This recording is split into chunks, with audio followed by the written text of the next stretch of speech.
Olá, meu querido, minha querida, participantes do 30 Semanas. Olá, você que é voluntário. Sejam todos muito bem-vindos aqui mais uma vez. Nós estamos seguindo com os nossos comentários do Devocional Um Dia de Cada Vez, da editora Inspire, da Igreja da Cidade em São José dos Campos. Pois bem, se você chega aqui pela primeira vez, volta lá no primeiro vídeo da semana para conhecer um pouco mais sobre nós. Nós somos a Paz e Piedade. Mas vai lá no primeiro vídeo, porque nós aqui vamos seguindo na semana 7. Semana 7 que vem falando, né, nós temos tratado aqui de renovar a nossa confiança. Em nós, né, mas logicamente que baseado em nossa fé em Deus, em nossa esperança nele. Na verdade, nós estamos conversando aqui um pouquinho sobre isso.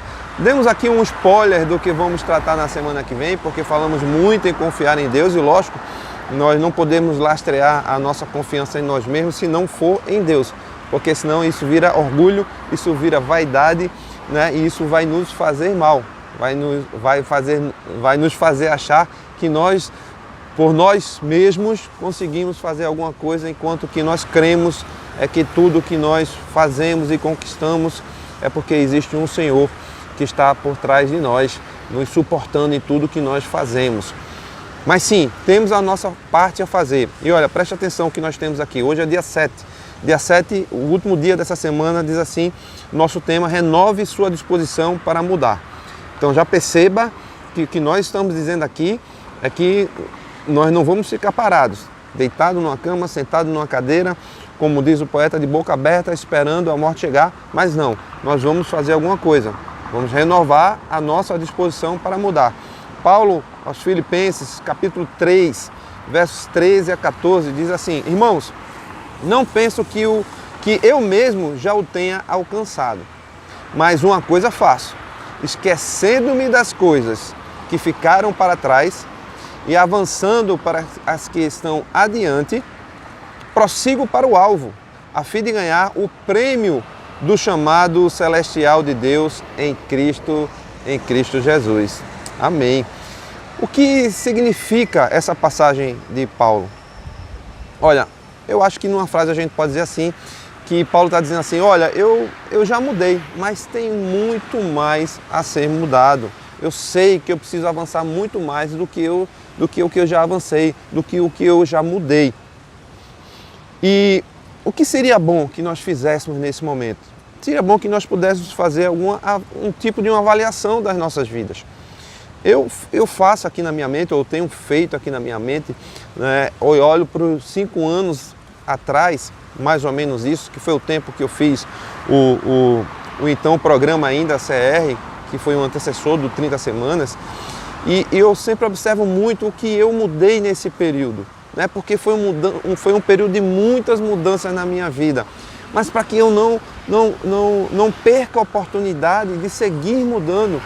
Então eu vou observando quais foram os hábitos que eu mudei, quais foram as mudanças estabelecidas na minha vida, o que foi que eu consegui caminhar mais, quais foram as metas que eu coloquei que eu consegui alcançar, o que eu coloquei que eu ainda não consegui mudar, o que eu não consegui alcançar. Porque aí eu vou reprogramando a minha mente, eu vou reprogramando a minha postura, eu vou exercitando a minha fé em Deus, né, para que eu possa seguir para o alvo.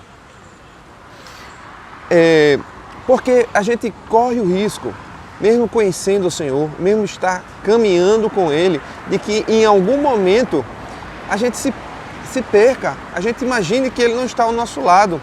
Você lembra, semana passada aqui na nossa igreja, nós tivemos uma pregação sobre os discípulos no caminho de Emaús. Foi exatamente logo após a morte de Jesus, mas Ele já havia ressuscitado, Ele já havia notícias, né, de que os próprios amigos daqueles discípulos, os outros discípulos, haviam visto Jesus. As mulheres já chegaram contando que Jesus ressuscitou. E aqueles discípulos estavam caminhando para longe de Jerusalém, caminho de Emaús, um lugar que era desértico, que não tinha nada, como quem diz assim, acabou. Olha, eles ouviram tudo o que tinha sido falado antes, tudo o que Jesus ia fazer, do próprio Jesus, e eles estavam caminhando, se acabou tudo, como se a fé deles tivesse se acabado. E eles não acreditassem mais em tudo que ouviram e que viram Jesus fazer. Então nós corremos esse risco. Mas o que nós temos que fazer? E aí, nesse momento, né, no caso deles, eles tiveram Jesus caminhando ao lado deles, Jesus pregou, foi pregando para eles. E aquela pregação fez efeito. E num determinado momento ali, quando ele foi convidado para permanecer com eles e fez a ceia, eles se lembraram. É como se eles tivessem acordado, a venda dos olhos tivessem caído. E eles conseguiram enxergar, olha, esse era Jesus. Jesus estava aqui conosco, foi Ele. Ele ressuscitou realmente. Vamos voltar, vamos seguir o caminho, sabe? E todo momento em nossas vidas nós precisamos estar lembrando que Jesus está ao nosso lado. E que nós precisamos seguir em direção àquilo que nós temos almejado nele e através dele. E aí continuar perseguindo as nossas metas, os nossos objetivos, sempre chamando Ele, sempre consultando a Ele, sempre colocando Ele dentro dos nossos planos, na verdade, né? Pedindo a aprovação dEle, na verdade, para os nossos planos. E aí persistir nos nossos planos, encarar as derrotas, né? Apenas como batalhas perdidas, mas não como uma guerra perdida. E seguir adiante. Nós precisamos ter uma visão além do que os nossos olhos podem ver, para que nós possamos conquistar novas coisas. Olha, eu assisti uma palestra do Instituto Haggai, de uma moça chamada Emanuele Alckmin. Essa moça era cega, ela é cega.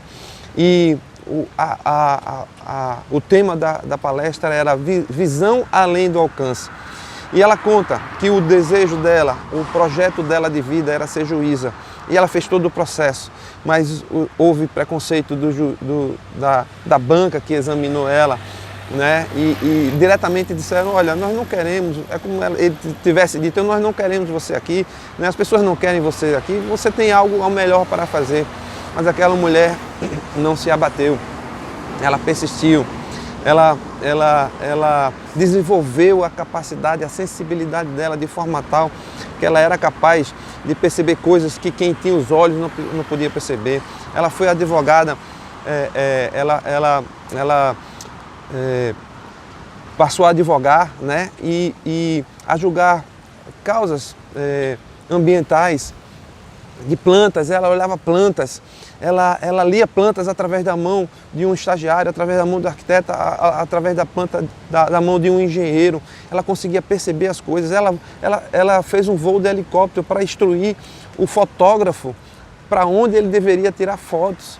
Veja só o que ela conseguiu desenvolver em cima de uma dificuldade que ela tinha. Ela não se abateu, ela foi adiante, né? Essa moça é cristã, a sua fé fez ela perseverar dessa forma. Ela foi adiante do que ela poderia ver com os olhos dela, que na verdade ela não poderia ver, porque ela era cega, ela é cega. Tem uma pergunta aqui que nos incomoda e eu gostaria de deixar essa pergunta para a gente. Essa pergunta diz assim: onde você está agora? O que precisa deixar para trás? Qual alvo você deseja alcançar em sua vida? Esse é um tipo de pergunta que nos incomoda, porque muitas vezes nós não paramos para pensar nisso, nós não focamos, não é? Nós estamos caminhando de qualquer forma, e é preciso que eu primeiro veja, sabe? Gênesis 1 diz assim: no princípio criou Deus o céu e a terra, mas o capítulo 2 diz: a terra, porém, era sem forma e vazia, havia trevas sobre a face do abismo, o Espírito de Deus parava sobre as águas, não havia nada, mas Deus viu tudo que Ele precisava criar, viu a mim, Ele viu a você e Ele começou a criar as coisas. Então nós precisamos ver antes, sabe? E ela traz essa frase, a frase é uma frase em inglês de um pastor batista americano da Geórgia, da igreja em Woodstock, e ele diz assim, uma tradução em português: se você não vir antes, você nunca verá. Percebe isso? Se você não vê antes de ver, você nunca verá. Se você não exercitar, né, o exercício de ver as coisas, né, e aí depois que você vê, imaginar onde você quer chegar, o que você deseja da sua vida, você começa a sonhar. Sonhar no sentido de exercitar, né, no pensamento aquilo que você deseja, alcançar, aquilo que você deseja realizar. E aí você começa a exercitar, a planejar, a agir. É mais ou menos assim que as coisas funcionam. Você primeiro vê, aí você começa a sonhar com aquilo, e aí você começa a pôr em prática planos, metas, traçar, planejar, voltar e ver o que deu errado e avançar novamente. É isso que Paulo está falando nessa passagem aqui. Olha para trás, vê o que já passou, o que já avançou, o que deu errado e o que eu preciso mudar daqui para frente. É isso que está passando, é isso que nós conversamos durante toda a semana.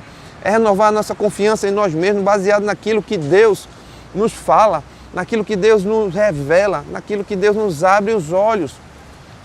Estamos demorando um pouquinho mais hoje, mas eu acho que eu preciso fechar essa semana hoje um pouco mais, nos levando um pouco mais a refletir sobre isso. Existe uma frase aqui que diz assim: transforme as frustrações e as dores em avanço e em mudança. Renove as expectativas para prosseguir, avançar e conquistar nossos novos alvos. Senhor, nós queremos, Pai, seguir assim, confiando sempre no Senhor, nos firmando na rocha que é o Senhor para nós, mas seguir, Senhor, fazendo tudo que nós tivermos que fazer, tudo que estiver ao nosso alcance, Pai. Nos dá essa capacidade de, ao mesmo tempo, crer em Ti e realizar o que nós precisamos realizar. É em nome de Jesus que nós te pedimos isso. Amém. Amém, meus queridos. Até amanhã. Amanhã iniciaremos uma nova semana, um novo tema e vamos seguir adiante. Até lá.